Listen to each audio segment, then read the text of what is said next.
7? Siempre, quiere decir siempre. No, ya sé qué significa siempre. Pero ¿de dónde saca Jesús esa imagen, ese símbolo, ese número simbólico? ¿De dónde lo extrae Jesús? De la creación. ¿Cómo de la creación? A ver. Claro, 7 como la plenitud. No. Pero 70 veces 7. ¡Wow! Cuando en el Génesis, capítulo 4, después que Caín mata a Abel, vienen los descendientes de Caín, son todos nombres negativos. Y ahí aparece, bueno, ahora no me va a salir el nombre, un fanfarrón que tiene 2 mujeres, y ¿cómo que se llama? Él dice, si Dios va a vengar a Caín 70 veces, yo, que no me acuerdo el nombre de ahora, yo me vengaré 70 veces 7. O sea que el símbolo de la venganza en el Antiguo Testamento, la mayor venganza se simboliza en 70 veces 7. De ahí toma Jesús, en un sentido positivo de perdón, el 70 veces 7. Está en Génesis capítulo 4, ahora no me acuerdo, un fanfarrón que dice, el Dábala, tiene 2 mujeres. Lamec. No. Lamet, el cántico de Lamet, es un fanfarrón. Si Acá Dios está. lo va a vengar a Caín 7 veces, yo voy a ser peor, ¿ven? Voy a vengar 70 veces 7. Es el símbolo de la espiral de violencia que no termina jamás. Bueno, Jesús, de ahí toma Jesús el 70 veces 7. ¿Sí? Bueno, muy bien. Eso es de Mateo, por eso lo estamos jugando ahora.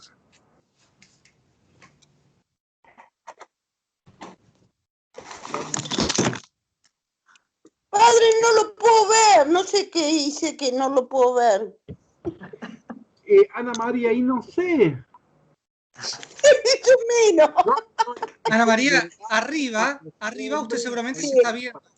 Yo que hice martes grupo 2 a la izquierda. A la derecha se está viendo usted. ¿No? La fotito chiquitita. Bien. Sí. Tocala. Espera, a la izquierda hay un muñequito con un signo más. A la izquierda tiene como un cuadradito que si le hace clic se despliega una lista. Vaya cambiando los modos de vista que dice cuadrícula, orador y modern grid. Supuestamente en vista de cuadrícula podría vernos a todos, incluso al padre Juan.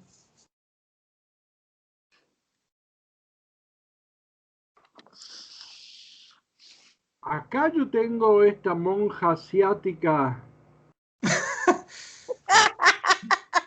Tal vez Mabel sepa el simbolismo de la sotana de Ana María. ¿Por qué ella se viste así de blanca, Mabel? Pues son muy amigas. Por eso. No.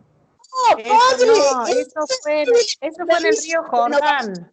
Cuando hicimos la renovación de los votos bautismales, de las promesas bautismales, te ponían esa túnica blanca. En el río con eso Jordán. entrabas al agua, con eso entrabas al río y bueno, es el atuendo que te dan para que ingreses al río si querés, ¿no? Porque eso cuesta platita.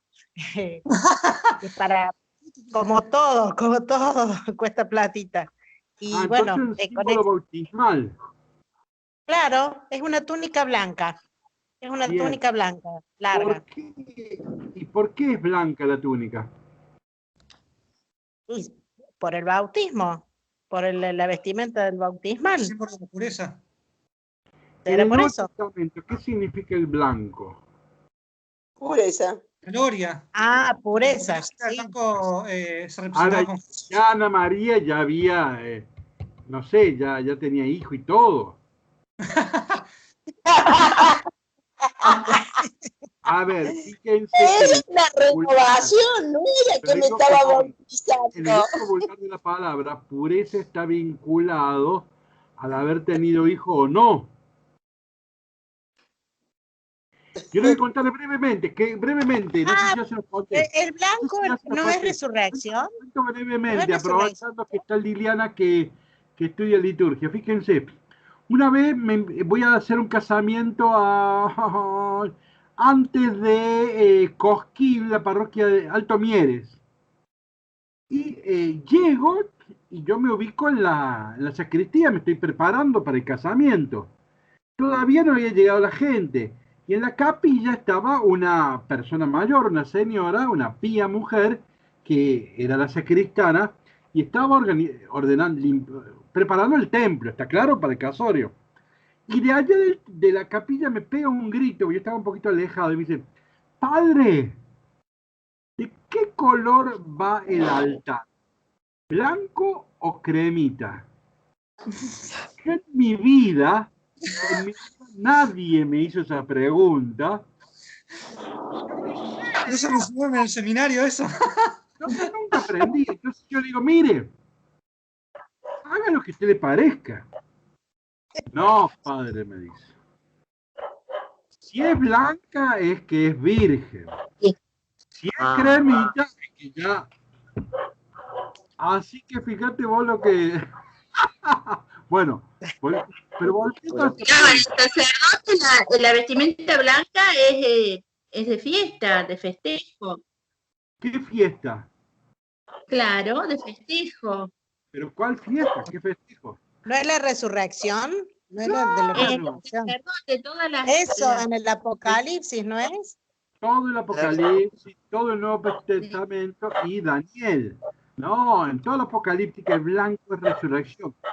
Por eso Ana María, después de bautizarla, aunque ya era grande, metamos en el tema pureza e impureza, el vestido blanco de los niños del bautismo es por la resurrección. Con Cristo. El sacramento celebra la resurrección. No tenemos otro tema para celebrar. Hay 7 modos de celebrar el sacramento, la resurrección. Entonces, por eso, cuando uno se confiesa, cuando va la unción, cuando el bautismo y la confirmación, son siempre cosas referidas a la resurrección. Por eso el nombre, la ropita de los niños del bautismo y de Ana María, en el bautismo es blanco, ¿no? Bueno, es la hora, así que vamos a comenzar. Padre, excepto en el casamiento, la novia se viste de blanco por pureza. No, es por la resurrección. El concepto de pureza, un concepto moderno de la Alemania protestante del siglo XIX, pero nunca fue un valor la pureza. ¿Y qué resurrección hay en el casamiento? Para los puros. La primera que se... No se vestían de blanco para casarse. La primera que se vistió de blanco fue la reina Victoria. Y bueno, de ahí vino la moda. Bien, pero ven, fíjense. Los puros, ¿Jesús vino para los puros? No, para todos. Bien, generalmente para los impuros, ¿no es así? Entonces, fíjense, el médico no viene para los sanos, sino para los enfermos. El Hijo del Hombre no vino para los sanos, sino para los pecadores, ¿está claro? Entonces, Jesús, o sea, la pureza no es un valor cristiano, evangélico. ¿Sí? No es un valor. Por eso Jesús toca a todos los leprosos, etc. La pureza no es un valor en el cristianismo. Es un valor sociocultural, ¿sí? Que tiene mucho que ver con el judaísmo, el protestante. El blanco siempre es resurrección. Y la chica se casa de blanco no porque haya mantenido la virginidad o no, sino porque el casamiento cristiano se hace a la luz de la resurrección. Así que el bautismo, todos los 7 sacramentos son un modo de celebrar la resurrección en distintas circunstancias. Cuando tengo hambre, Eucaristía. Cuando nací, cuando estoy enfermo, unción, ¿sí? Cuando descubro una vocación, sacerdocio, ¿ven? Bueno, pero bueno, ahí ya que vino Viviana, empezamos oficialmente nosotros, ¿sí? Así que bueno, comencemos. Yo mandé a última hora hoy, no sé qué me pasó, me olvidé realmente. A última hora mandé un el PowerPoint, que es sobre Mateo. Si no me equivoco, tienen como título al PowerPoint 2020 MAT, ¿sí? Bien. Sí. Yo los voy retocando permanentemente, entonces esta mañana tuve uno, lo fui retocando, y al que les toque mañana lo iré retocando. La sustancia es lo mismo, pero los cambio el orden, etcétera. El problema es bueno tener el mismo PowerPoint. En una pasada, no tiene nada que ver. Ese no va. No va. Por eso, Gladys, busque el que mandé. No sé cuál es el que no tengo. Ya está. El otro es lo mismo, solo que yo lo he ido retocando, ¿me expreso? Bien, entonces, vamos a lo nuestro. Diapositiva 1, ya sabemos, eso de Fuente Q, Pablo, Marco, Mateo, Lucas, Juan. Ese esquema hace agua por todos lados, hay que mejorarlo, probablemente el examen de fin de año sea evaluar ese esquema, pero sirve como lo básico. Para empezar a hablar, si uno tiene esa idea, tiene un mapa para empezar a leer los evangelios, ¿sí? Por eso es bueno. El segundo esquema está mejorado, ¿sí? Y vamos a la diapositiva 3 a una pregunta. ¿Por qué Mateo escribe un nuevo evangelio existiendo ya el de Marcos? Porque sus destinatarios eran diferentes. Puede ser una razón. Porque no sabía de la existencia del otro. Mateo sí sabe la existencia de Marcos. Sí sabía. A todo Marcos lo tiene dentro de Mateo. Recuerden cierto. O sea que la fuente fundamental de Mateo es Marcos. Casi todo Marcos está dentro. O sea que no es que lo ignoraba. Al contrario, lo conocía muy bien. Si decide escribir un nuevo evangelio, ¿es que no está contento con Marcos?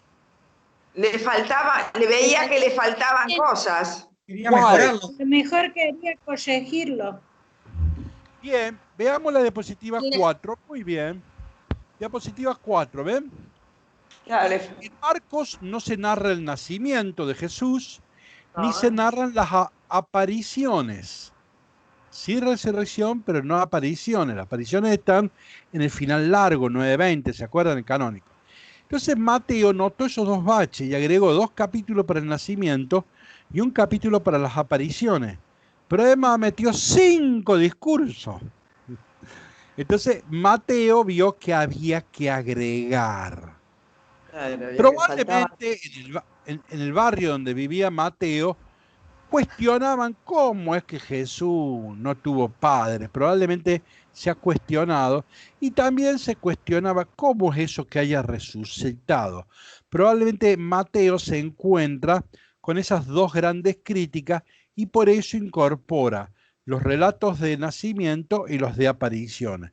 Pero además agrega 5 largos discursos, o sea que Mateo dice, vamos a enriquecer a Marcos, ¿no? Vamos a la diapositiva 6. Vamos a ver primero el aspecto histórico. ¿Alguien que quiere leer la diapositiva 7, por favor?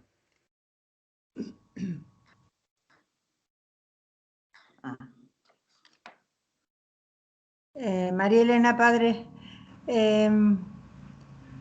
Guardaos de los hombres, porque os entregarán en los tribunales. Ahí, padre, ¿verdad? Sí. Guardaos de los hombres, porque os entregarán a los tribunales y os azotarán en sus sinagogas.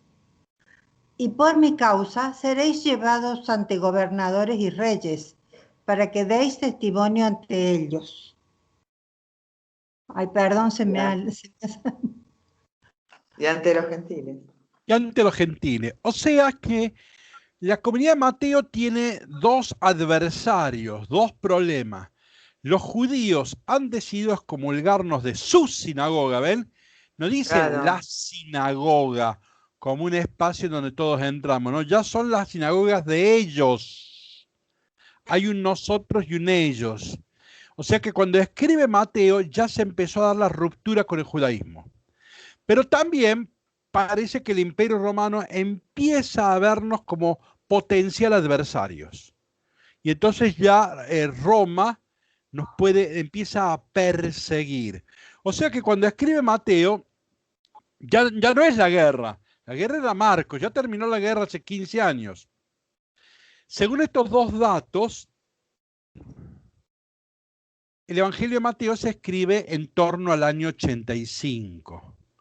Cuando comienza la ruptura, los judíos no es que nos excomulgan con una bula papal, no había internet, nada de esas cosas. Entonces, ya voy a mostrar cómo inauguraron una práctica piadosa y los cristianos nos fuimos yendo solitos de la sinagoga. Entonces, bueno, esa ruptura empieza en el año 85. Va a llevar 100 años. Allá en el segundo siglo los cristianos nos vamos a dar cuenta que no somos judíos, que no somos miembros de una sinagoga. Esto va a llevar 100 años. Ya lo dijimos, Pablo nunca se pensó fuera del judaísmo, Jesús nunca se pensó fuera del judaísmo, nadie se pensó fuera del judaísmo. Pero después de 100 años, más o menos, ahí sí. Pero ahora, ese proceso comenzó en Mateo. Entonces podemos ubicar que este evangelio se escribe en torno al año 85, ¿sí? Fíjense, miren la diapositiva 8, ¿alguien que la quiera leer, por favor? Esta es una parábola que cuenta Jesús en Mateo. Adelante. Y los demás se apoderaron de los servidores, los maltrataron y los mataron. Al enterarse, el rey se indignó y envió a sus tropas para que acabaran con aquellos homicidas e incendiaran su ciudad. Esta es la referencia explícita que hace Mateo al incendio de Jerusalén y a la caída del templo, ¿no? Diapositiva 9. Por lo tanto, Mateo se escribe después de la caída del templo, después del año 70. Nosotros hemos avanzado, hemos dicho 85, pero después del año 70, esto lo cuenta Flavio Josefo, ahí está Mesada, la última resistencia judía, diapositivas 11, 12, 13, los muros de Jerusalén, ya lo destruyeron. Ahí está lo que quedó del muro de Jerusalén, ¿sí? El arco de triunfo de Tito, el que comienza la guerra es Vespasiano, pero la termina su hijo Tito, ¿sí?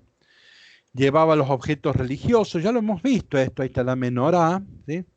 Y en la diapositiva 20 tenemos, a ver, en la guerra judía, el que gana Roma. ¿Quién es el que gana la guerra? Es Vespasiano. Pero sucede que en el 68 se suicida Nerón, hay que buscar un nuevo emperador y lo nombran a Vespasiano. Ya ha ganado la guerra. Vespasiano viaja a Roma para hacerse emperador. Entonces va a ser Tito el que va a terminar la guerra, que ya está ganada en el año 70. Miren, ahí tienen un denario de la diapositiva 20 de Vespasiano y alcanzan a leer en latín Judea capta, Judea captiva, ¿ves? Le ha ganado la guerra, la tiene cautiva, ¿sí? Diapositiva 21, ¿ven? El Coliseo lo comenzó Vespasiano, pero también lo termina Tito. Ahí tienen lo que queda de un templo muy grande dedicado a Vespasiano y a Tito. Bueno, no nos interesa. Sí nos interesa esto. Diapositiva 23. Por favor, hoy vamos a leer algunos textos. Alguien busque capítulo 1, versículo 22. Otro busque 2.5. Otro busque 2.15. Otro busque 2.17. Otro busque 2.23. Y alguien busque 3.3. ¿Sí? Con que lo lea uno es suficiente para no hacer largo, ¿sí? Pero esto es muy importante, ya entramos a meternos. Estamos en el contexto histórico, esto se escribió después de la guerra. A ver, ¿quién le tiene el 1.22, por favor? Yo, padre Mabel. Adelante. Todo esto sucedió para que se cumpliese el oráculo del Señor por medio del profeta. Ven que Mateo, cuando escribe, presupone que su lector sabe quién es Isaías, que conoce el libro de Isaías. A ver, 2-2, por favor.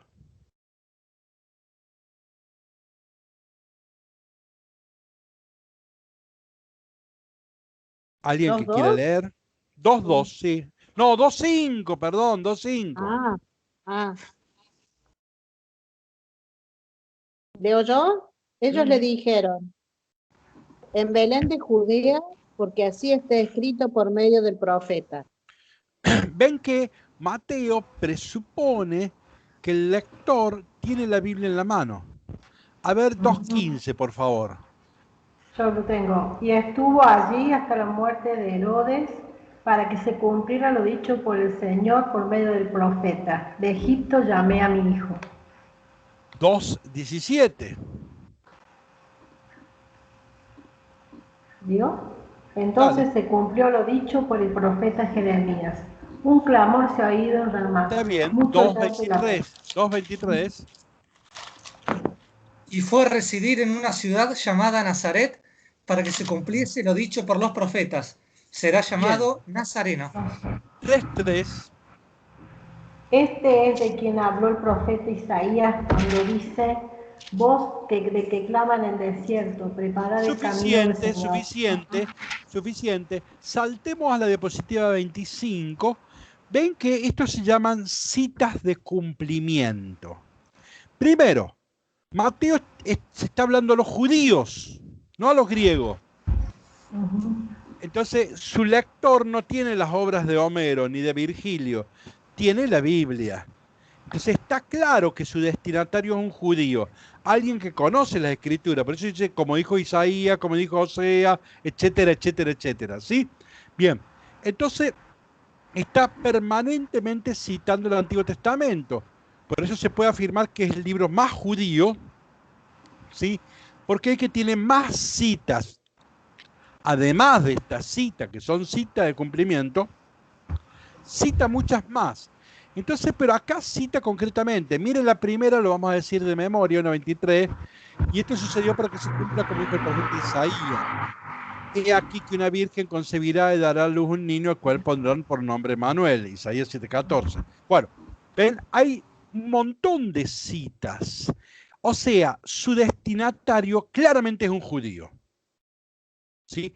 Alguien que conoce la tradición judía, alguien que conoce las escrituras. Esto está claro. Mateo es un evangelio para judíos. Pero volvamos a la 24.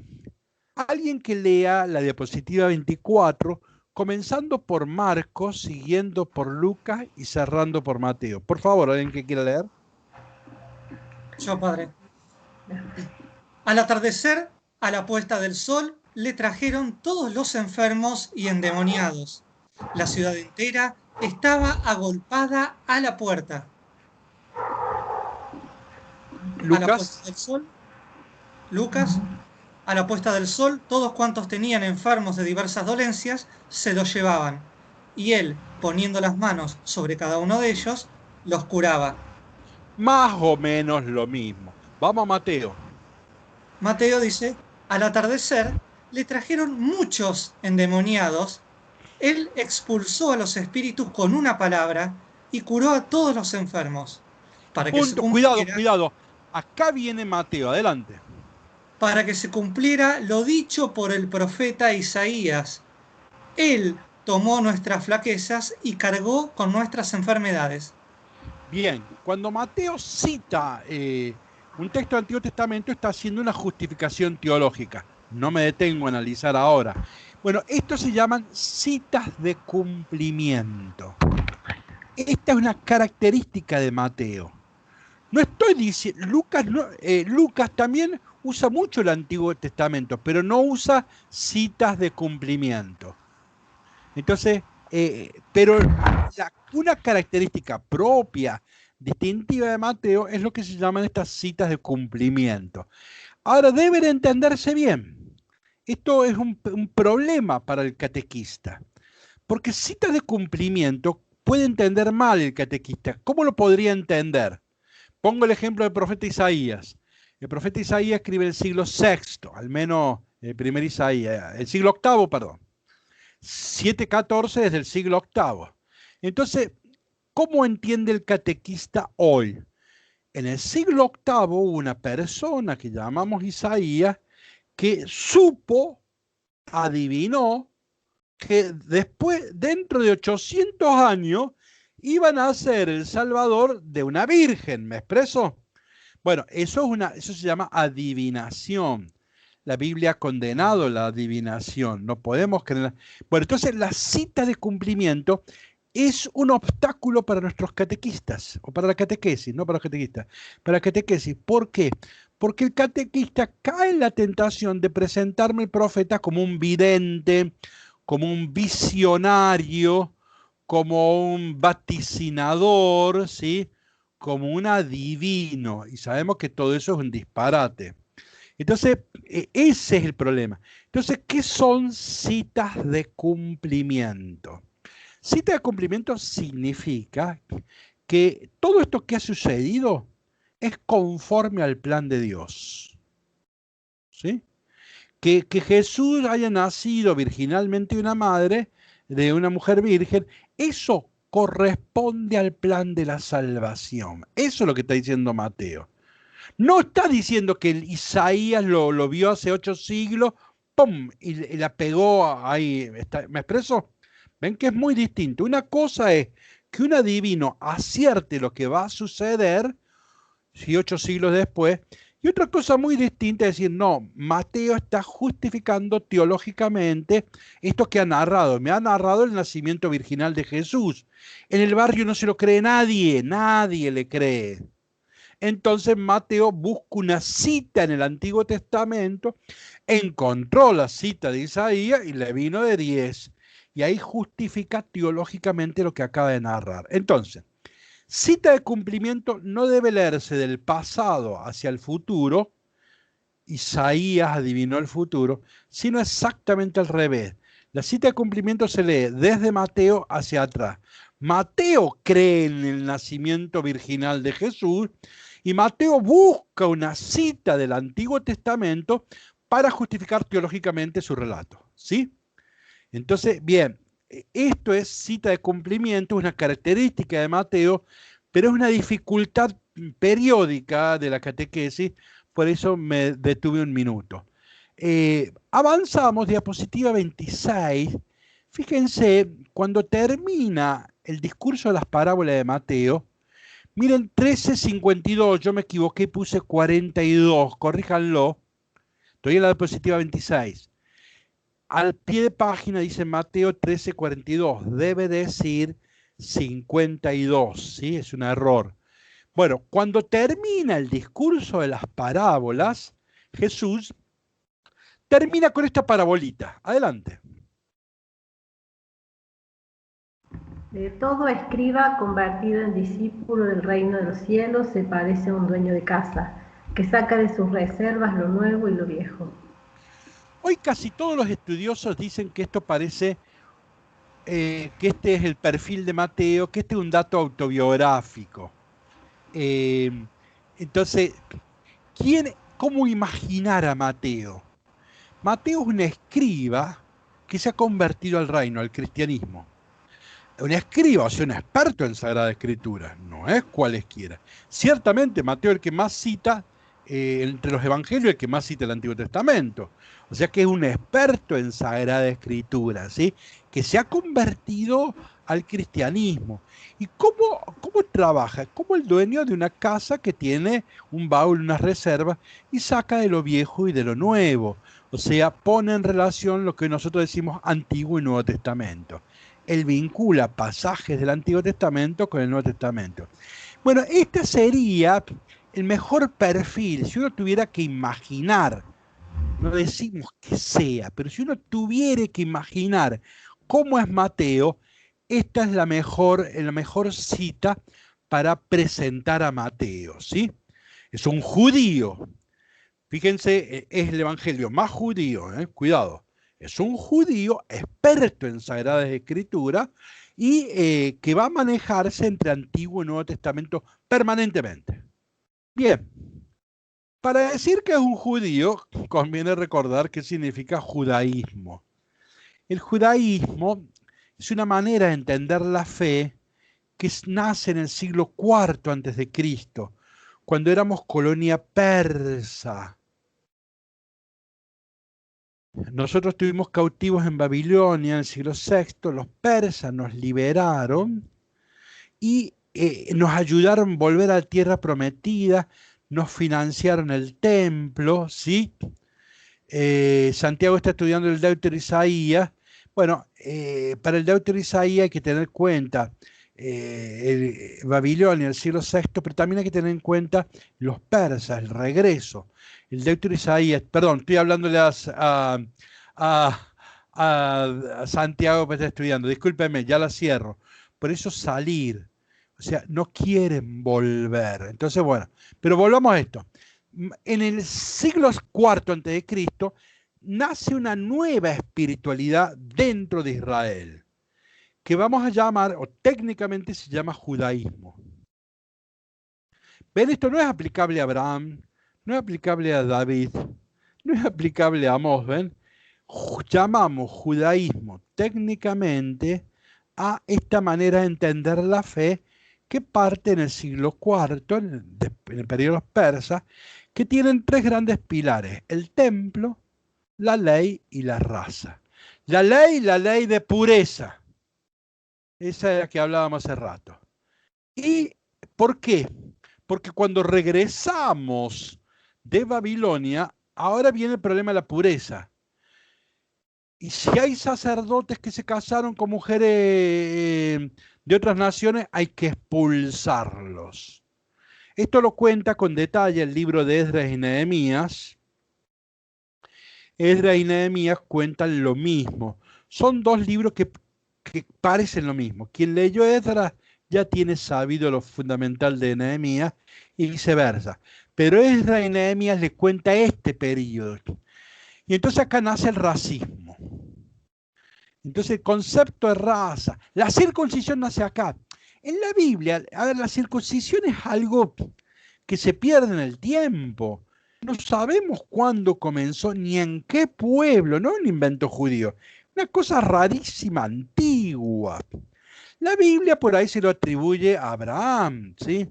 Pero hoy sabemos que en realidad la circuncisión con fuerza empieza acá, en el siglo VI, siglo IV.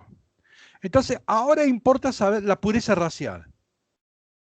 Las chicas para casarse tienen que mostrar que tienen 5 generaciones de familia judía. Si no, no se pueden casar. Y si usted quiere ser sacerdote, tiene que ser de la familia de Aarón. Bueno, entonces acá empiezan las listas genealógicas. ¿Sí? Bien. Entonces, esto es el judaísmo. Damos un paso, diapositiva 28. Esto es muy importante. Fíjense, antes de la guerra judía, lo que vimos la semana pasada, en tiempo de Jesús y o de Marcos, el judaísmo es un fenómeno plural. Hay muchas maneras de entender el judaísmo. Están los esenios, los celotas, los fariseos, los saduceos, los bautistas, ya están los cristianos. Hay muchas maneras o sea, el judaísmo es una experiencia plural. Se la pasan discutiendo, pero nadie condena a nadie, nadie excluye a nadie. Conviven diversas maneras de entender el judaísmo. Los líderes son los saduceos. El problema de Jesús y de Marcos fueron los saduceos. Los que matan a Jesús son los saduceos, ¿no? Bien. Ahora, después de la guerra, allá en torno al año 85, murieron todos los saduceos, murieron todos los celotas, murieron todos. Entonces, después del año 70, hay 2 sobrevivientes, los cristianos y los fariseos. Pero hay que decirlo así, los más importantes de los fariseos, los cristianos son poquitos. Lo que sucede después de la guerra del 70 es que el fariseísmo hegemoniza todo el judaísmo. Dicho en otras palabras, ahora el judaísmo es todo farisaico. No hay un judaísmo, no. El fariseísmo ha cooptado todo el judaísmo. Entonces ya no es una experiencia plural. Ahora son todos fariseos o cristianos. Por eso es que Mateo pelea contra los fariseos. Marcos nunca peleó con los fariseos. Jesús nunca peleó con los fariseos. Los fariseos eran lo mejorcito que había en el barrio. La Virgen María era farisea. Jesús era fariseo. No me puedo detener en esto. El que caricaturiza a los fariseos es Mateo, precisamente. Como Mateo escribe en tiempo en que los jefes son fariseos, Mateo va a caricaturizar, y también Lucas, pero secundariamente. Lucas también, pero es sobre todo Mateo el que va a hacer una caricatura de los fariseos. Los fariseos de Mateo no existieron nunca. Jesús era un fariseo, la Virgen María era una farisea. Entonces, pero claro, como ahora nosotros polemizamos con los fariseos, ustedes ya saben, hay que caricaturizarlos, ¿no es así? Bien, fíjense, diapositiva 30.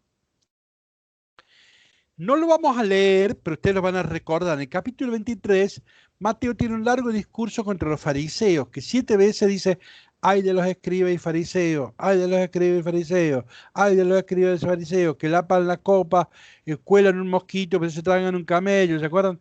Ay de los escribas y fariseos. 7 maldiciones. Jamás dijo Jesús ese disparate, o alguno habrá dicho, pero ciertamente que Mateo, año 85, lo pone en boca de Jesús, porque Mateo está enfrentado con otro fariseísmo, ¿está claro? En Mateo tiene ese sentido. Esto es muy importante. Probablemente alguna ahí de estos los haya dicho Jesús, porque está en Q, también lo tiene Lucas. Probablemente alguno de estos ayes los haya dicho alguna vez Jesús, pero ciertamente es que en Mateo importan, porque en Mateo está enfrentado con el fariseísmo, ¿no? Bien, fíjense, diapositiva 32. ¿Alguien que lea la diapositiva 32, por favor? El año 85, Gamaliel II introduce en los Shemoné Esré 18 bendiciones, una nueva bendición, maldición, contra los Nimín o herejes cristianos. O sea, los judíos todos los sábados terminaban haciendo 18 bendiciones, como si fueran las letanías. ¿Vieron? ¿Conocen las letanías? Después del rosario se rezan las letanías. Los judíos el sábado en la sinagoga después terminaban con las letanías. Y Gamaliel incorporó la última, un invento de él, contra nosotros los cristianos. Entonces los cristianos empezaron a ir solo a la sinagoga. No es que nos expulsaban a cachetazo. Vos ibas a la sinagoga el sábado y veías que la última letanía era un ataque. Entonces solito los cristianos empezaron a ir. En la diapositiva 33 la tienen transcripto, por favor. Omitan lo de Gamaliel, pero ahí la tienen transcripta. ¿Alguien que quiera leer? Que los calumniadores no tengan esperanza, que los malévolos sean aniquilados, que tus enemigos sean destruidos, que la fuerza del orgullo quede pronto en nuestros días, abatida, rota y humillada. Alabanza a ti, eterno, que destrozas a tus enemigos y derribas a los orgullosos. Eso orgulloso éramos nosotros. Bueno, esa. Entonces, cuando Mateo escribe los 7 ayes, porque está discutiendo con estos tipos. Esto nos escriben una maldición, Mateo le escribió 7. ¿Ven? Se están tirando con armas pesadas, ¿sí? O sea, con Mateo comienza la ruptura del cristianismo y del judaísmo, ¿no? Pero detrás de todo esto nos interesa la diapositiva 31, por favor. Y aquí conviene que leamos el Evangelio. Alguien que busque Mateo 23, 1 al 4, por favor. Otro vaya buscando Mateo 11, 29 al 30. Bueno, escuchemos quien quiera leer Mateo 23, 1 al 4, por favor. Yo. Entonces Jesús se dirigió a la gente y a sus discípulos. Les dijo: En la cátedra de Moisés se han sentado los escribas y los fariseos. Haced, pues, y observad todo lo que os digan, pero no imitéis su conducta, porque dicen y no hacen. Atan cargas pesadas y las echan a las espaldas de la gente, pero ellos ni con el dedo quieren moverlas. Fíjense, cuidado, no me detengo, el texto es importantísimo, pero dice, los fariseos se han apropiado de la cátedra de Moisés. Esa es la traducción. No es que se han sentado, se han apropiado ¿de qué? De la interpretación de la Torá. Ellos creen que son los únicos intérpretes de la ley. ¿Está claro? Que la interpretación farisaica es la única que vale. Entonces, ahora leamos Mateo 11, 29 al 30. ¿Quién quiere leer? Yo, Padre, María Elena.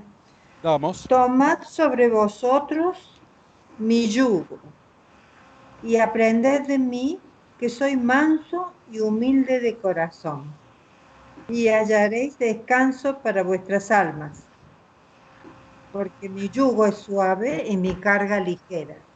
¿Qué es el yugo? El yugo es el símbolo, bueno, de ahí viene cónyuge, ¿no? Los que se han casado saben lo que es cónyuge, ¿no? Claro, es que están unidos, vieron que a las dos vacas se las ata. Bueno, de ahí viene. El cónyuge es eso. Ahora, cuidado, que de esa imagen vulgar, de ahí viene, es un símbolo de la sabiduría de Dios y más aún de la Torá. Todavía hoy el estudiante judío lleva como símbolo un yugo. Y ellos son los discípulos del yugo. El yugo es la Torá. Entonces Jesús dice, acá Jesús contrapone el yugo de Jesús, que es una carga ligera y liviana, versus el yugo o la carga de los fariseos, que es dura y pesada. Entonces acá hay dos interpretaciones de la ley. Los fariseos interpretan la ley desde la ley.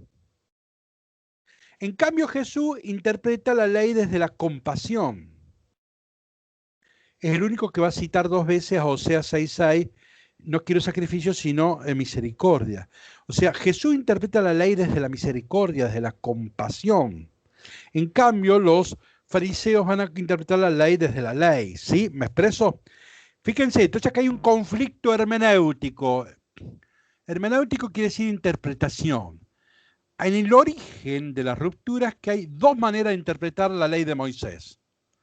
Los fariseos dicen, la ley debe cumplirse a rajatabla. La ley es para excluir y para condenar. Los cristianos van a decir, no, la ley es para salvar, ¿sí? Para perdonar. Entonces hay dos maneras de referirse a la ley.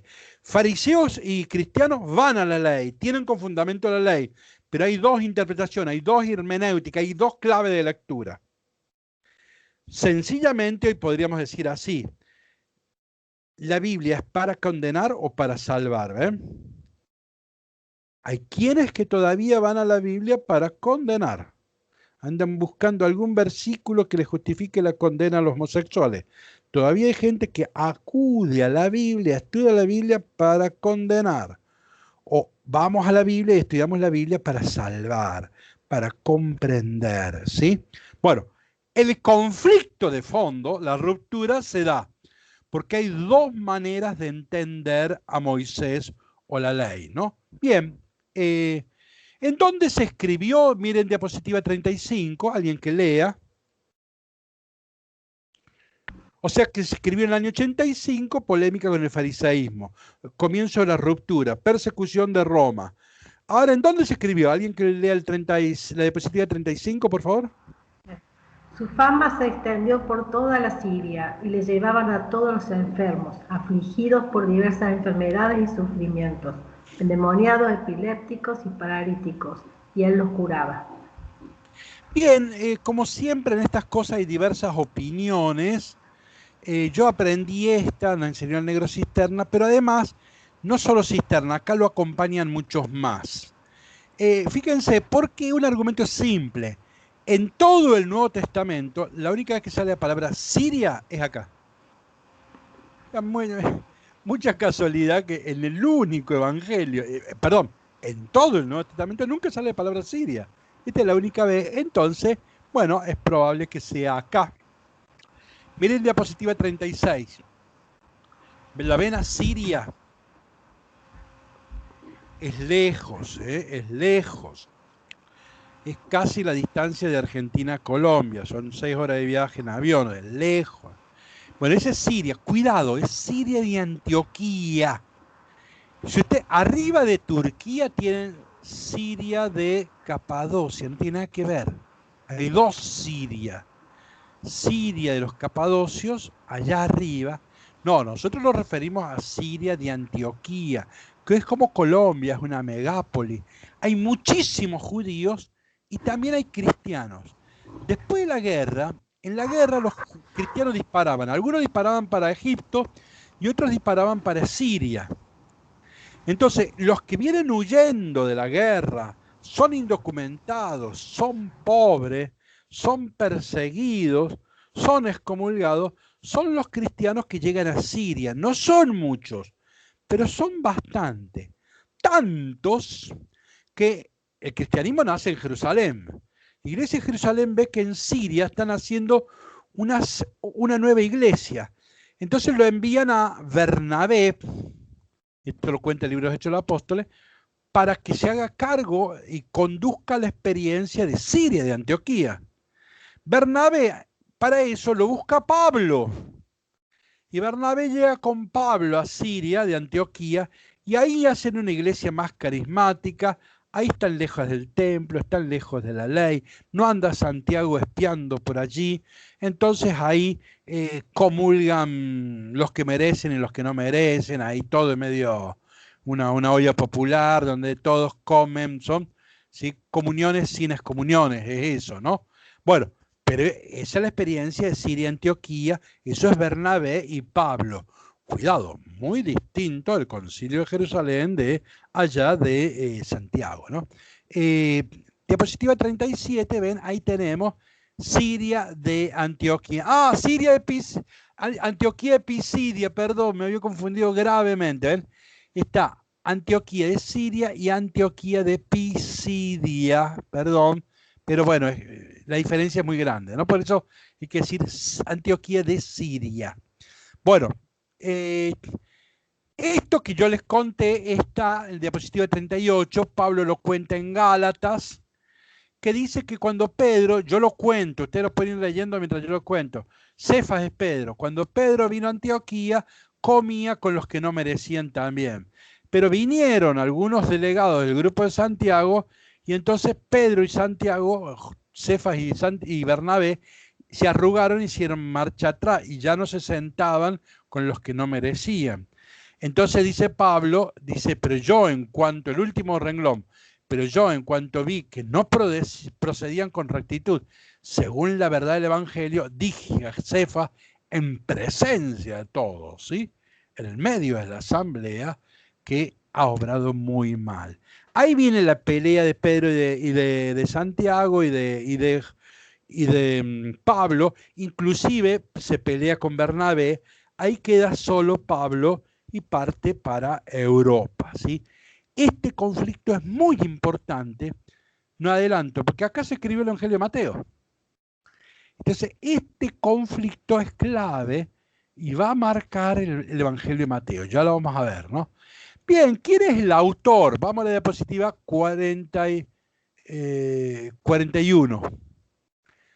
Alguien que lea en el orden que tenemos, Marcos, Lucas y Juan y Mateo, por favor, alguien que quiera leer, por favor.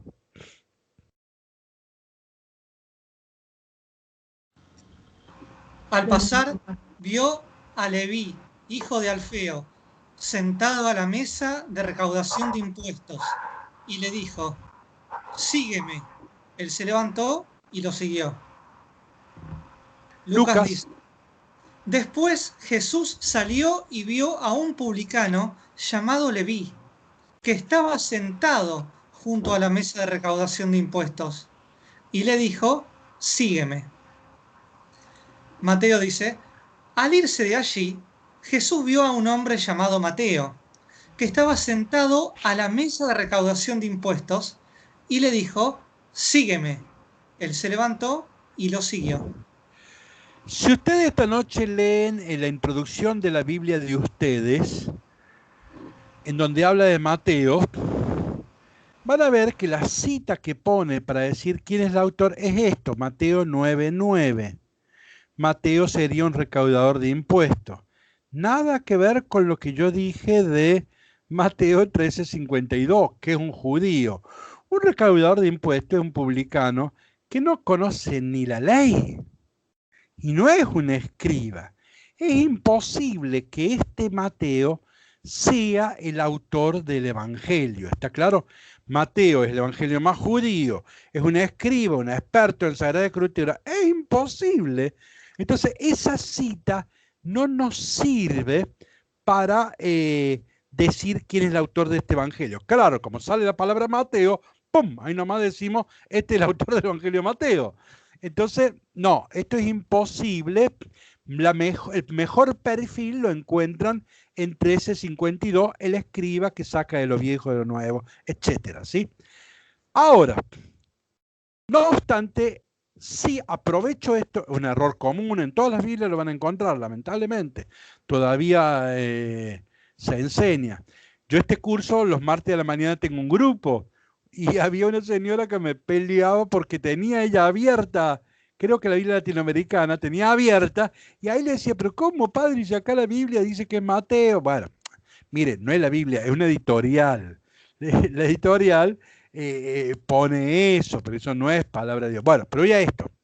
Pero dejemos de lado, ya, o sea, el argumento es imposible porque Mateo es un experto en Sagrada Escritura, un escriba, es un judío. Entonces, jamás puede ser este publicano. Pero lo que me interesa es por qué Mateo le cambió el nombre. Eso sí es interesante. ¿Por qué? ¿Qué significa Mateo en griego? Masetai. Discípulo. En griego significa discípulo. Bien, una de las palabras clave de Mateo es discípulo. Aparece por todos lados.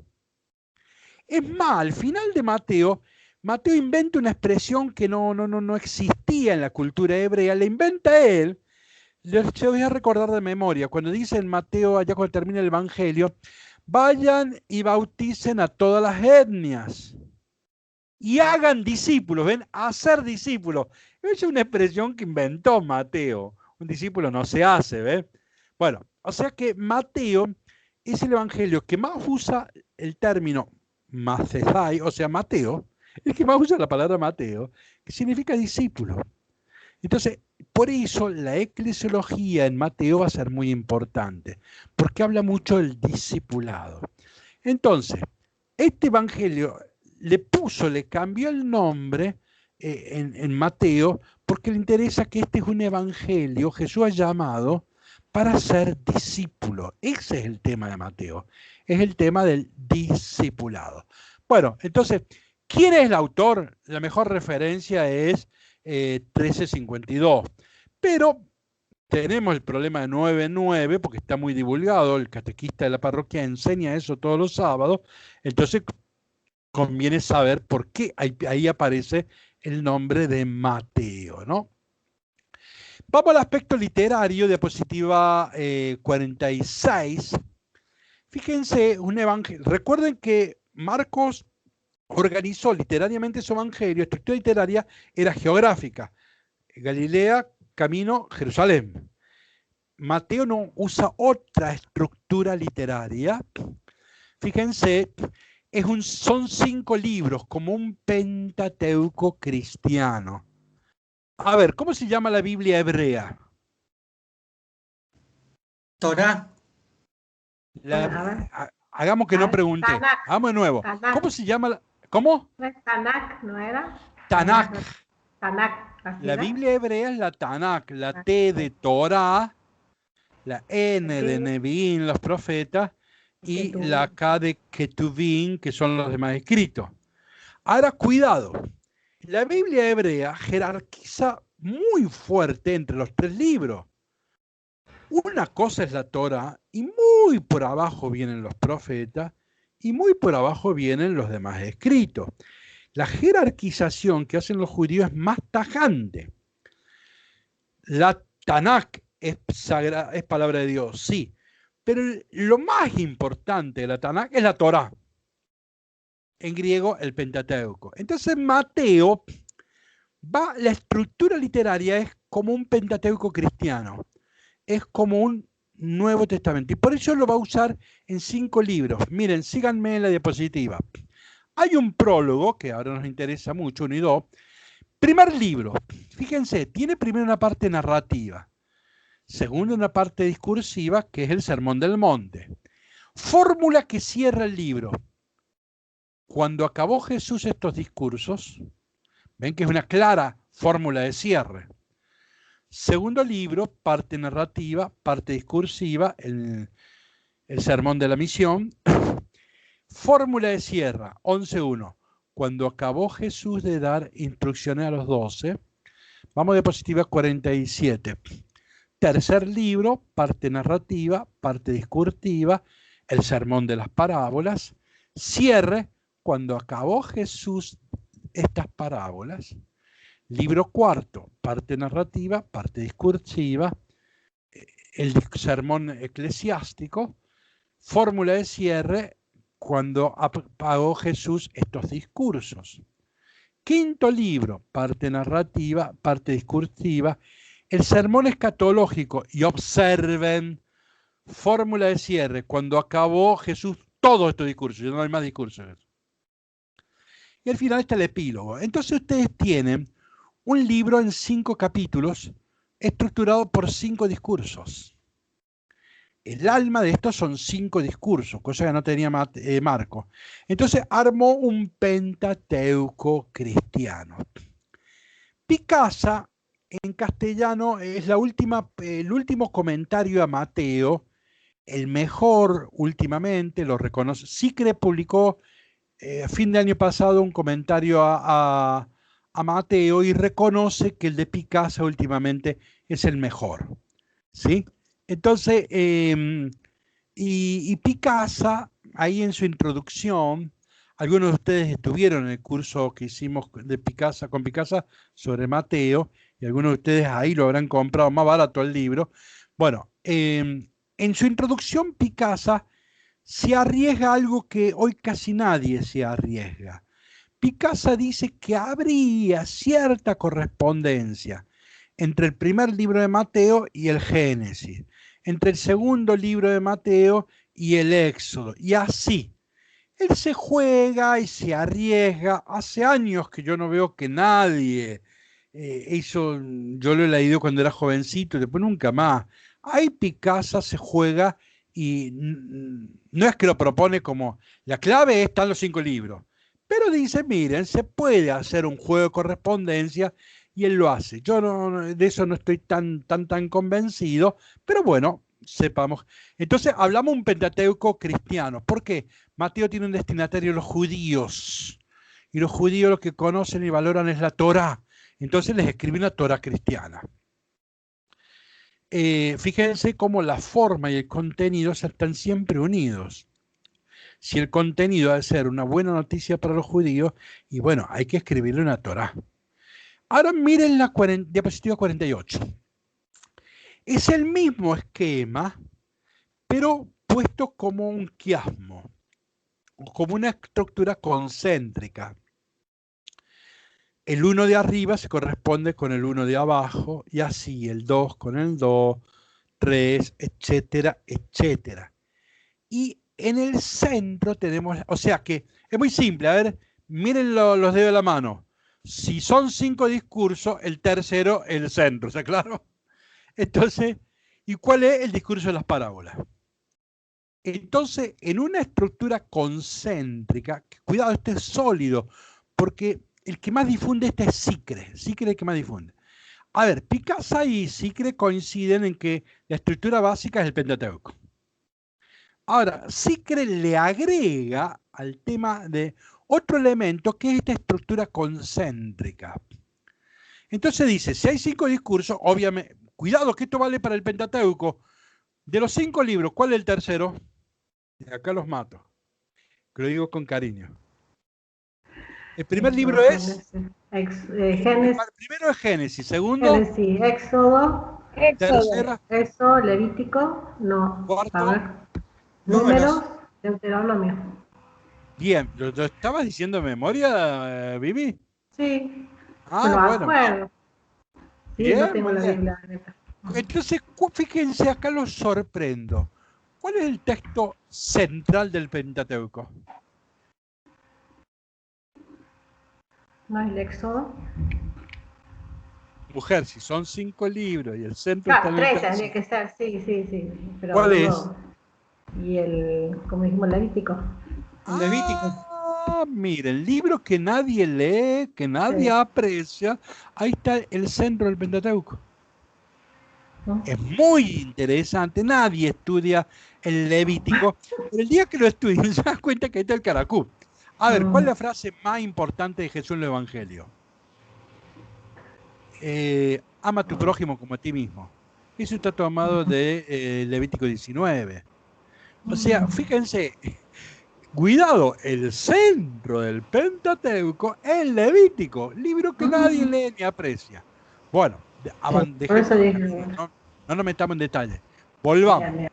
En Mateo tenemos 5 discursos. Evidentemente que el centro es el discurso de las parábolas. Además, nosotros sabemos que hay 7 parábolas, más importante todavía.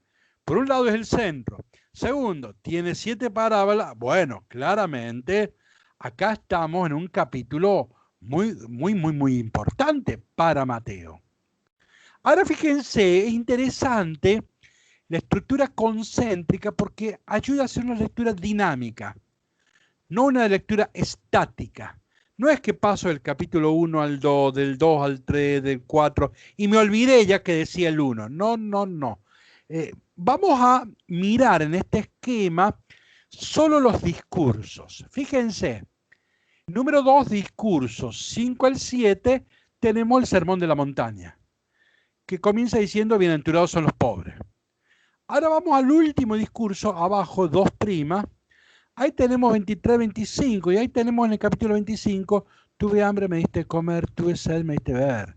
¿Ven cómo arranca y cierra con los pobres? O sea, al final, en el juicio final, me voy a dar cuenta que las bienaventuranzas eran más serias de lo que parecía, que no es un texto poético, es un texto de juicio. ¿Ven? Así se enriquece el ida y vuelta. El sermón de la montaña debe ser leído y o enriquecido con el sermón escatológico. Ven que acá hay una relación dinámica. No es que me olvido de qué dijo en el capítulo 5. Vamos al otro discurso. El 4 es el discurso de la misión, capítulo 10, misión de la iglesia. Vayan, ¿sí? A la oveja perdida de Israel. Ahora fíjense abajo, el discurso 4', el discurso sobre la iglesia.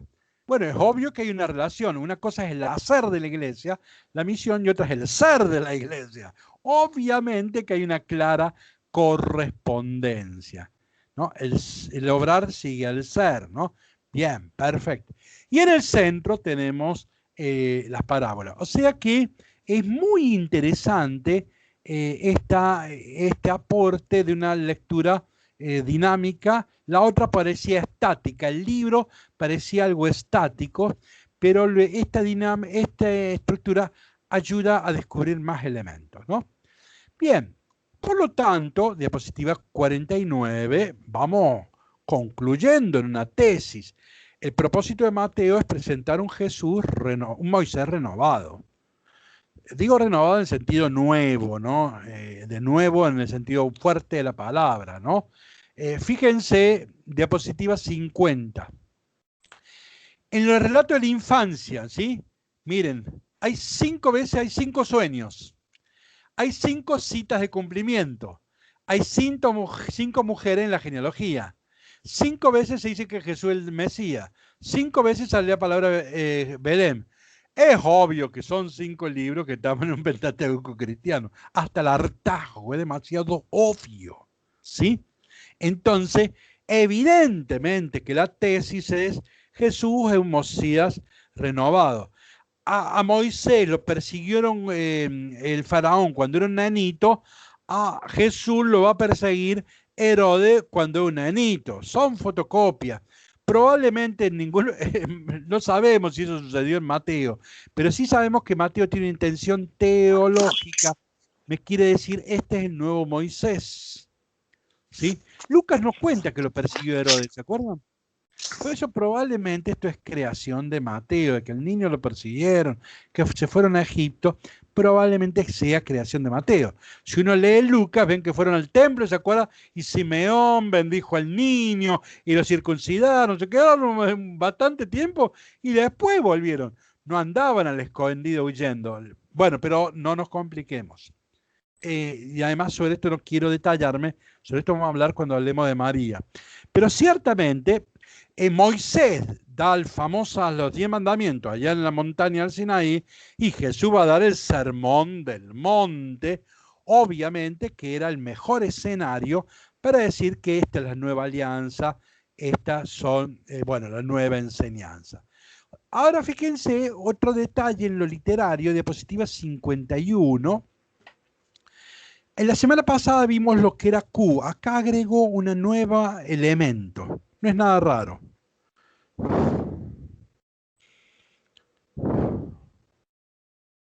Está claro que la fuente de Mateo son Marco y Q.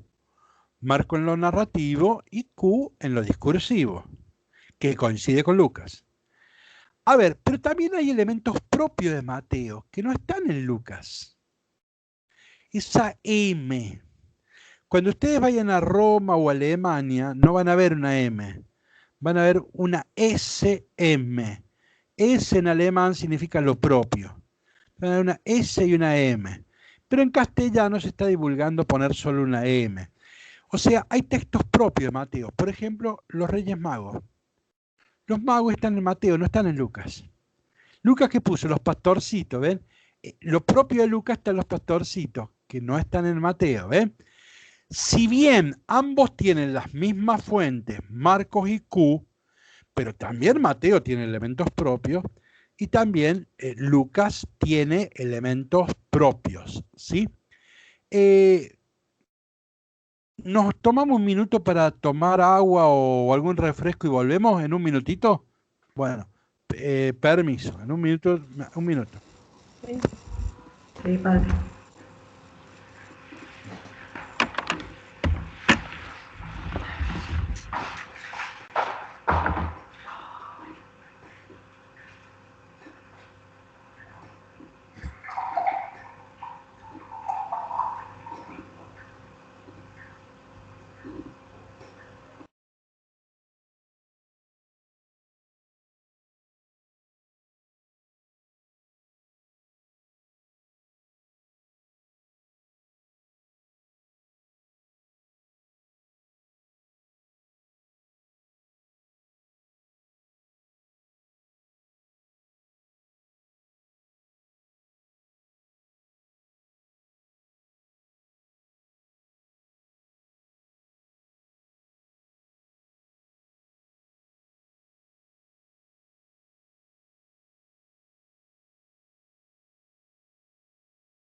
Bueno, ¿todos volvimos? Nadie se perdió en el camino. Bueno, el que quiera ser mi discípulo, que prenda el Skype y me siga. Bueno, vamos ahora a una, o sea, la primera clave fue histórica, quién, dónde, cuándo, qué pasa. La segunda clave fue literaria, cómo está organizado este texto. Y la tercera clave es la teológica. Fíjense, busquen Mateo 1:23.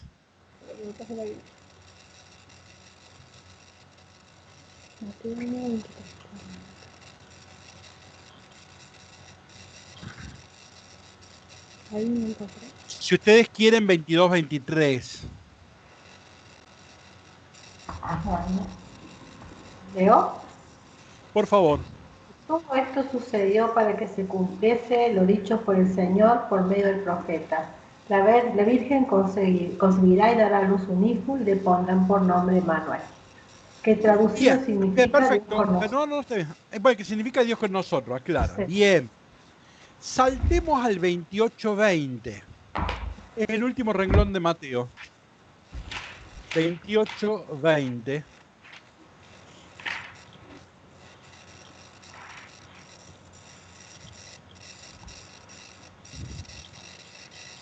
Y enseñándoles a guardar todo lo que yo os mandado, y estad seguros que yo estaré con vosotros día tras día hasta el fin del mundo. Fíjense que Mateo abre y cierra con el mismo concepto. El Emanuel, yo estaré con ustedes. ¿Y cómo termina? Yo estaré con ustedes hasta el final de los tiempos. Esto se llama, es un recurso bíblico, semítico de la Biblia, la inclusión. Yo para marcar un terreno, para decir, ¿me están escuchando? ¿Sí?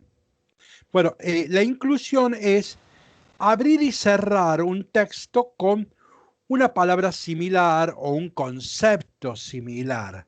Entonces, Mateo comienza diciendo que Jesús estará siempre con nosotros y termina diciendo que Jesús estará con nosotros.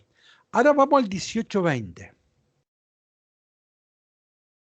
Ven, Mateo abre y cierra con la misma idea.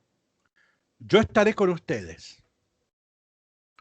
No son huérfanos. Porque donde están 2 o 3 reunidos en mi nombre, allí estoy yo en medio de ellos. Otra vez en medio de... Bueno, vamos a la diapositiva 53. No me quería que me descubran el juego. Ven, abre y cierra con la misma idea.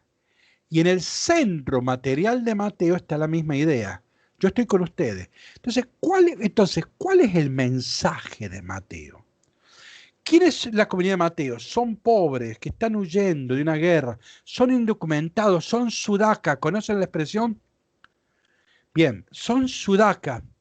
Hoy me dolió porque dije la expresión sudaca y en el curso de la mañana participa una mujer que es de Italia. Yo la conocí hace 30 años y ahora vive en Italia. Y me dolió cuando dije la palabra sudaca porque es una palabra muy, muy dura, muy triste, ¿no? Bueno, allá siempre seremos negritos, seremos sudaca, ¿no? Entonces, bueno, una expresión dura. Me dolió decírsela, pero bueno, Mateo escribe un evangelio para sudacas. Son indocumentados, son pobres, están huyendo de una guerra. Entonces, ¿cuál es el mensaje de Mateo? No están solos, Dios está con ustedes. Ese es el mensaje de Mateo. No tengan miedo. Dios está con ustedes, aunque no lo vean, siempre está. Entonces es un Dios presente. Él está con nosotros. Ese es el mensaje de Mateo. No hay guachos, no hay huérfanos, porque Dios está con nosotros. Ahora fíjense en la diapositiva, es una cita de Éxodo 3:14. Díganme de memoria qué es Éxodo 3:14. Bueno, Éxodo 3:14, ¿se acuerdan de Moisés? Que hay una zarza ardienda. Dice, pero ¿tú quién eres? Y si los israelitas me dicen, ¿quién es que te manda? Yo soy el que soy. Expresión dificilísima de traducir, no coincide en nadie, ni los autores no coinciden en cómo se puede traducir. Lo que nosotros usamos la palabra Yahvé, ¿sí? Es una expresión intraducible. Bueno, yo soy el que soy. Yo voy a proponer una intertraducción que hace Picasa y que yo lo conocí mucho de jovencito, que era de Severino Croato, probablemente el mejor biblista argentino que hubo acá, ¿no? Y Severino Croato decía esta idea. Nosotros tenemos en castellano dos formas del verbo. Miren, nosotros tenemos ser y estar. ¿Está claro? Ser y estar. Ahí está Renata que me corrija. Sí. Ser y estar. En hebreo tienen ser, estar, siendo. Tienen tres en uno. Ser, estar, siendo. Por eso el Apocalipsis dice aquel que era, que es y que vendrá. Porque no es solo pasado ni presente, sino que también es actual. Entonces, el Apocalipsis cuando habla de Cristo, habla aquel que era, que es y que vendrá. Y está interpretando Éxodo 3:14. Para mí es la mejor interpretación. Entonces, esto es el Emmanuel. Entonces, ¿cuál es la teología de Mateo? Voy a exagerar. Es un comentario, es una exégesis a Éxodo 3:14. El tema de Mateo es el nombre de Dios, el rostro de Dios. ¿Qué imagen de Dios encontramos en Mateo? Siempre que se lee Mateo hay que hacer esa pregunta. ¿Qué imagen de Dios? ¿Cuál es el rostro de Dios que presenta Mateo? Hay un nuevo rostro de Dios. Bueno, esta es la teología de Mateo, ¿no? Si yo terminara acá, hice una buena presentación sintética y sistemática de Mateo. Vamos a seguir un poquito más, pero acá podríamos haber terminado, ¿sí? Pero vamos a seguir un poquito más. Vamos, entonces, hemos hecho una introducción, contexto histórico, contexto literario, contexto teológico. Pero vamos a meternos un poquito más. Fíjense, diapositiva 54. Nosotros sabemos que los evangelios son una biografía en el sentido aristotélico de la retórica, ¿no? Recuerden, no vamos al Evangelio para informarnos quién era Jesús, cómo era, dónde vivía, pues sabemos que los Evangelios no son un libro de información, aunque una buena fuente, pero no es el objetivo. Bueno, ¿cómo? Vamos a diapositiva 57. ¿Cómo tiene que empezar según la biografía retórica y con una genealogía? ¿Sí? Del emperador hay que empezar diciendo que viene de familia de reyes, de príncipes, que este nació de una virgen, de Vespasiano se decía que nació de una virgen, seguramente que venían todos los astros. Nerón se dice que cuando él nace aparecían todos los astros, ¿no? Ven que tenemos los Reyes Magos que siguen una estrella, y tanto Mateo como Lucas inician con una genealogía. Cosas que no hizo Marcos. En cambio, Mateo y Lucas encontraron la parentela de Jesús. Y se largaron una larga genealogía, solo que Mateo tiene el capítulo 1 y Lucas en el capítulo 3. Nunca nos acordamos de eso. Si yo les preguntara a ustedes, ¿cómo se llamaba el abuelito de Jesús? ¿Qué me dirían? ¿Conocen el nombre del abuelo de Jesús? Por la tradición, dice Ana y Joaquín y Ana, decían. Bueno, pero eso sabemos que eso viene de los apócrifos, ¿no? No es libro. Claro. No estoy diciendo que no haya que decirlo, la tradición ha enseñado eso, pero el 26 de julio es el día de Joaquín y Ana, la tradición lo ha incorporado, pero la fuente es apócrifa, no es bíblica, ¿no? Entonces, si yo ahora ahí tengo un problemita. A ver, busquen, por ejemplo, Mateo 1.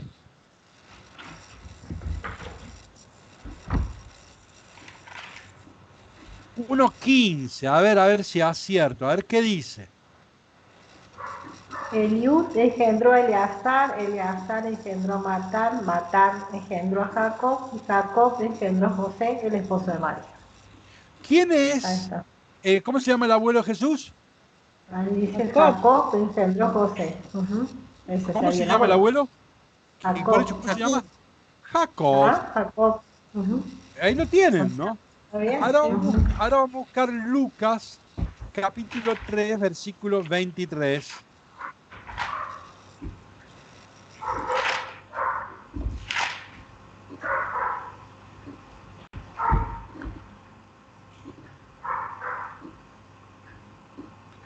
hay un perro ladrando. Si alguien apaga ahí el micrófono, se lo agradecemos en nombre de...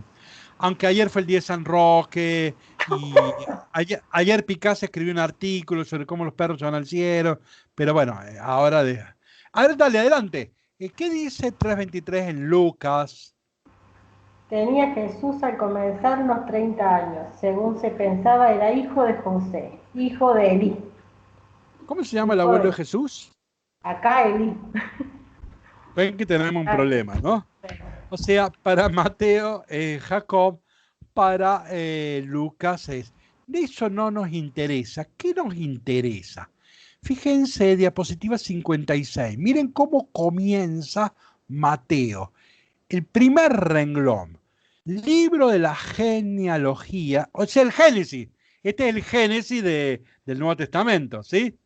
Genealogía, Génesis. En hebreo, los Toledot. Bueno, libro de la genealogía de Jesús Cristo, hijo de David, hijo de Abraham. Ven que la tesis es que Jesús es buena noticia para los judíos. Abraham es nuestro padre en la fe. David. ¿Ven? Para Mateo es un evangelio escrito para judíos. En cambio, miren Lucas, diapositiva 58. El último renglón. Hijo de Enos, hijo de Set, hijo de Adán, hijo de Dios. ¿Qué le interesa a Lucas? Que Jesús es hijo de Adán. Viene de Adán, de lo humano. ¿Ven? Para Mateo, Jesús es el redentor de los judíos. Línea de autor Isaías, el redentor, el Goel de los judíos. En cambio, para Lucas es el redentor del hombre, de lo humano. Mateo es la Lumen Gentium, la iglesia hacia adentro. Lucas es la Gaudium et Spes, la iglesia del mundo. Bueno, en Lucas, ¿ven? Le interesa la humanidad. ¿Ven? Entonces las dos genealogías, cuidado, las genealogías eran documentos jurídicos muy importantes. Si usted quería casarse, tenía que tener 5 descendencias judías, etc. Fíjense que a Herodes lo ponen en el poder los romanos. Lo primero que hizo, mandó a quemar el archivo de las sinagogas de Idumea, es de Idumeo, para que nadie supiera que él no era judío de verdad. Que era, pero no lo era. Entonces, ven, eran muy importantes. Ahora, Mateo y Lucas no escriben una genealogía. La genealogía era el DNI de la época, ¿está claro? ¿Cómo presentábamos a este? Y este hijo de la chola y el litio hijo del ñato, así se presentaba la gente. Entonces, el árbol genealógico, la genealogía, era el DNI de la época. Bueno, ¿de dónde viene esta chica? Y no ve si es el hijo de tal. Bueno, entonces, ahora, a Mateo y Lucas no le interesa una genealogía jurídica, sino teológica. Y la genealogía me quiere decir cuál es el destinatario de Mateo y de Lucas. Para Mateo es para los judíos y para Lucas es para los paganos. Vamos ahora a Mateo 2:1, por favor, alguien que quiera leer.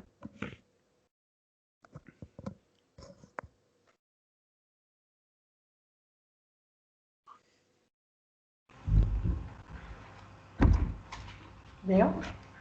Quien quiera, adelante. Bueno, no sé si quiero leer otra. Bueno, yo leo. Jesús nació en Belén de Judea en tiempos del rey Herodes. Unos magos que venían del oriente se presentaron en Jerusalén diciendo: ¿dónde está el rey de los judíos que ha nacido? Suficiente, suficiente. ¿Cuántos eran los magos? Unos magos. No dice. Unos magos. Alguien que pueda pagar su... entonces, fíjense. San Agustín decían que fueron 77 en realidad. O sea, vos podés poner los que a vos te gusten y no hay drama, porque Mateo no dice que eran 3. ¿Sí?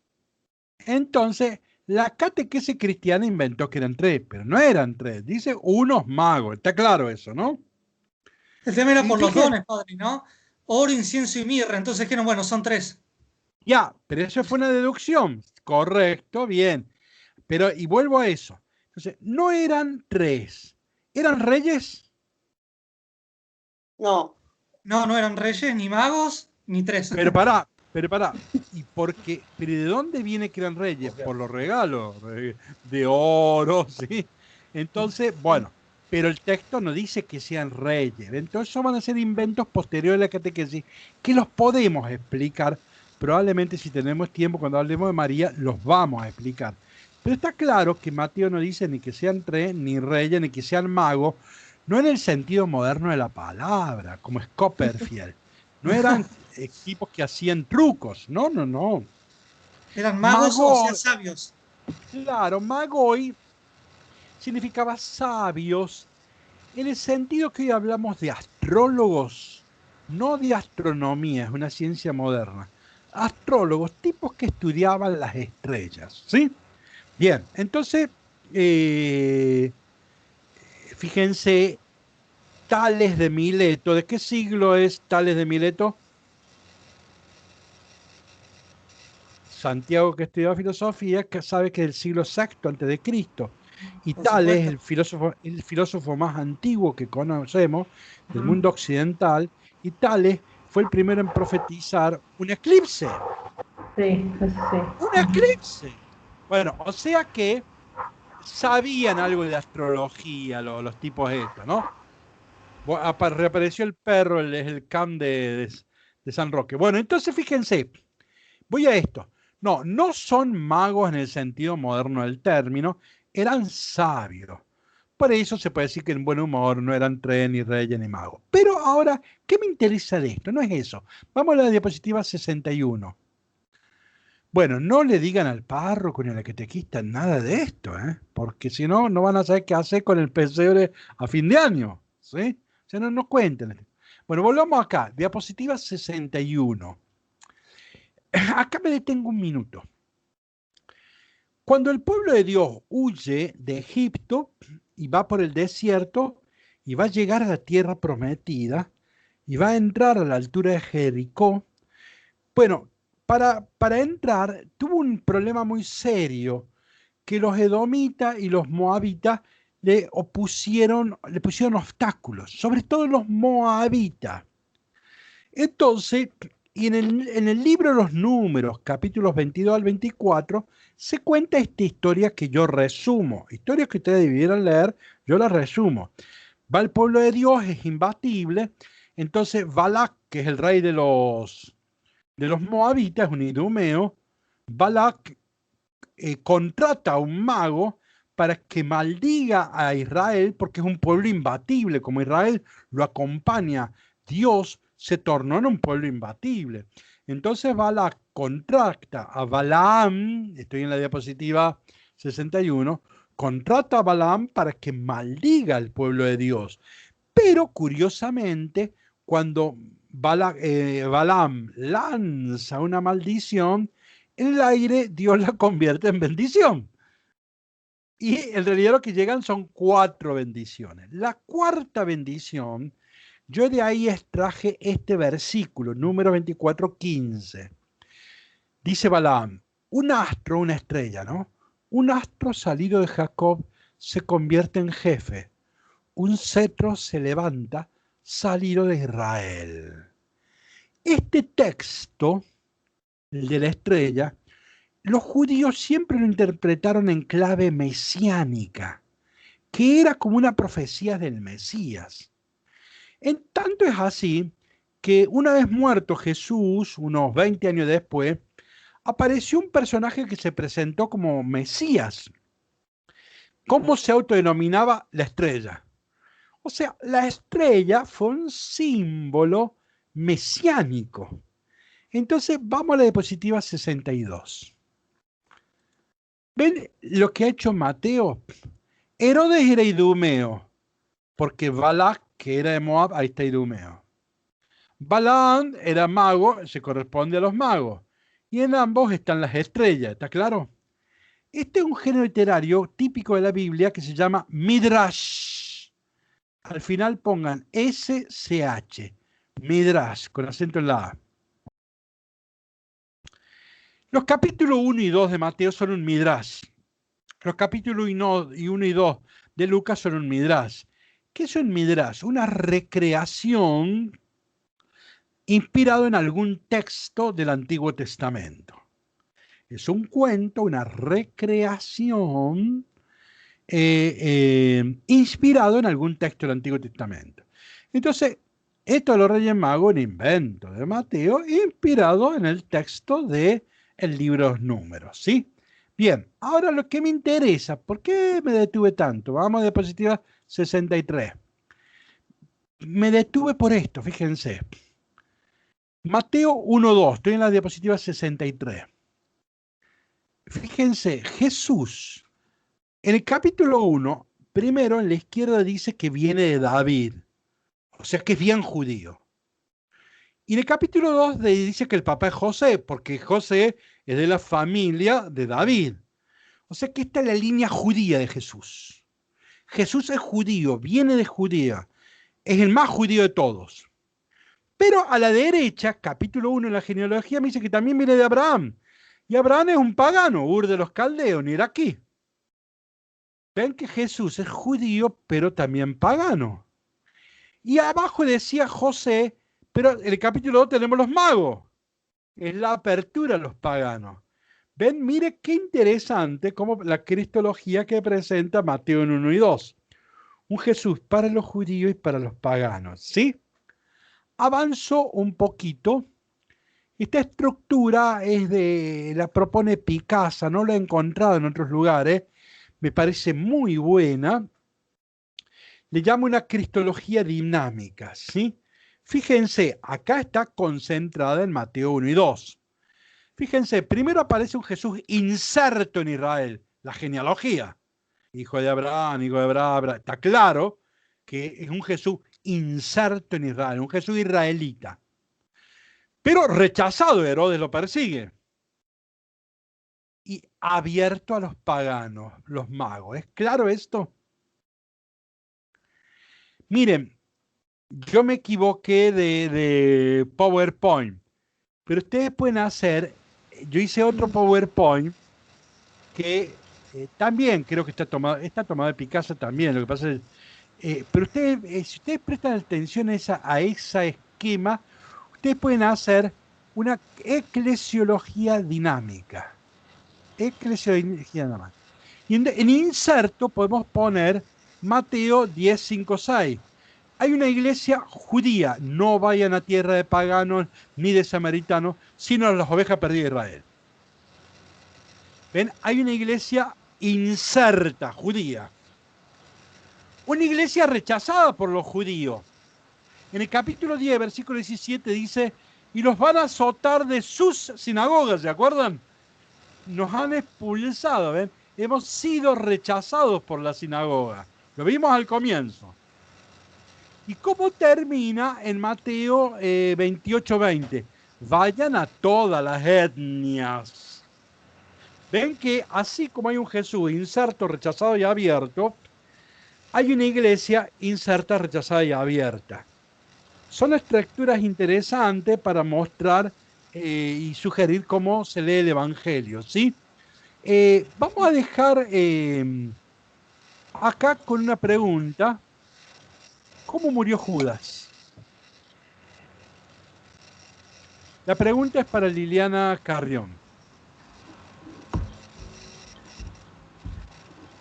¿Cómo murió Judas? Padre, el traidor. Dice que se ahorcó. Bien, está bien. Pero es como que no se sabe muy como que no se sabe. Muy bien. Liliana ha hecho un montón de cursos en la parroquia, así que está más o menos advertida. Por eso zafó bastante bien. Pero a mí me gusta, nunca me sa... Josefina, ¿cómo murió Jesús? Josefina, ¿cómo murió Jesús? Judas, el que lo entregó. No, perdón, Judas. No. Judas, ¿cómo murió el que lo entregó? Libere su micrófono. La misma pregunta para Renata. ¿Cómo murió Judas? La misma pregunta para Karina. ¿Cómo murió Judas? Bueno, síntesis. No compliquemos. La mayoría, los cristianos, vamos a misa y sobre todo vamos en Semana Santa, en la Pasión, y cuando leemos Mateo, ahí se dice que Judas se ahorcó.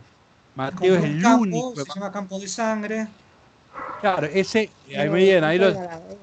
¿Tenés el versículo, Santiago? Sí. Pueden tomar Mateo nota. 27, 3 al 10. Mateo 27, 3 al 10, es la respuesta que conocen cualquier párroco, cualquier catequista, cualquier monja. Jesús muere ahorcado. Judas, perdón. Ahora, si yo leo los Hechos de los Apóstoles, búscalo, Santiago, en el capítulo 1, como hay que buscar el reemplazo, Judas, y hay que buscar a otro que va a ser Matías, y Pedro, cuando hace un discurso para que lo elijan, nos cuenta brevemente cómo murió Judas. ¿Lo tenés? En el capítulo 1.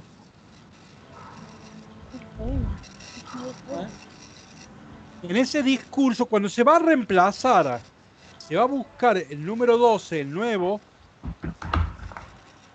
alguien que haya comido y vivido con nosotros desde Juan el Bautista hasta acá.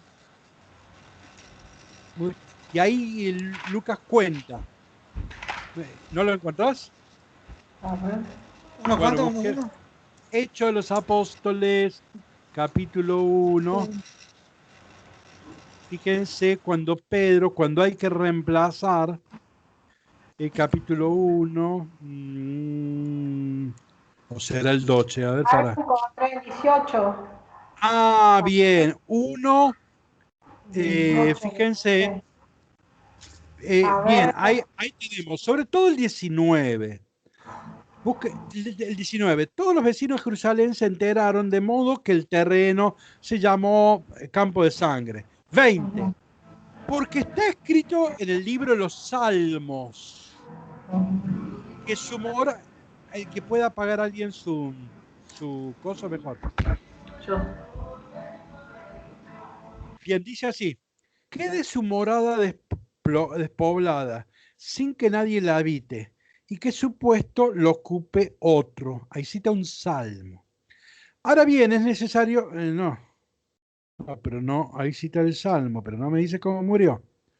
16.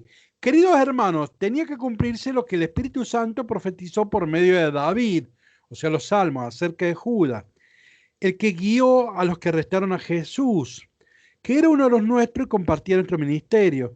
Con el dinero que le pagaron por su maldad, se compró un campo. Miren bien. Y cayó de cabeza. Su cuerpo se abrió y se le salieron las entrañas. O sea que Judas tenía una casa, quiso arreglar la antena que tenía arriba, la antena del televisor, y se patinó, se cayó y se hizo de goma. ¿Ven que no tiene nada que ver con Mateo? Y bueno, es que está citando el Salmo. No, para Mateo, Judas muere ahorcado. Para Lucas se ha caído del techo y se ha hecho de goma. Bueno, ¿cómo se explica esta diferencia? Bueno, se explica así. Mateo, la tesis de Mateo es que Jesús viene de David, es un judío. Entonces, en el Antiguo Testamento no hay muchos ahorcados intencionalmente. Hay poquitos y sobre todo uno famoso. ¿Quién se ahorcó intencionalmente en el Antiguo Testamento? Es Agitofel. ¿Quién era Agitofel? Era el número 2 de David, el más amigo de David, que en un momento difícil lo traiciona a David. Entonces después se ahorcó. Entonces Mateo está haciendo ese paralelo. David es como Jesús y Agitofel como Judas. Judas ha entregado al maestro, ¿está claro? Pero acá lo que le interesa a Mateo, más que informarnos cómo muere Jesús, nos está diciendo que Jesús es el nuevo David. ¿Está claro? Que Jesús es el verdadero Mesías. Esa es la tesis. Ahora, si yo leo Lucas, me dice que hay otra cosa, y me cita un salmo. ¿Por qué? Porque ese salmo está aplicado al que no cree en Dios, al que no acepta los planes de Dios, y se cae, se hace pomada, le salen las entrañas, los bofes, ¿cómo se dice así, Ana María? Le salen todo, ¿ven? Entonces, esa muerte así tan horrenda, que curiosamente los apócrifos de Judas siguen más esa... ¿Cómo? Se eviscera, o sea, salen las vísceras afuera. Es una evisceración. Bueno, pero ¿qué es lo que salen ahí? La chunchula, todas las tripas gordas. Bueno, pero vamos, ahí, cortémosla.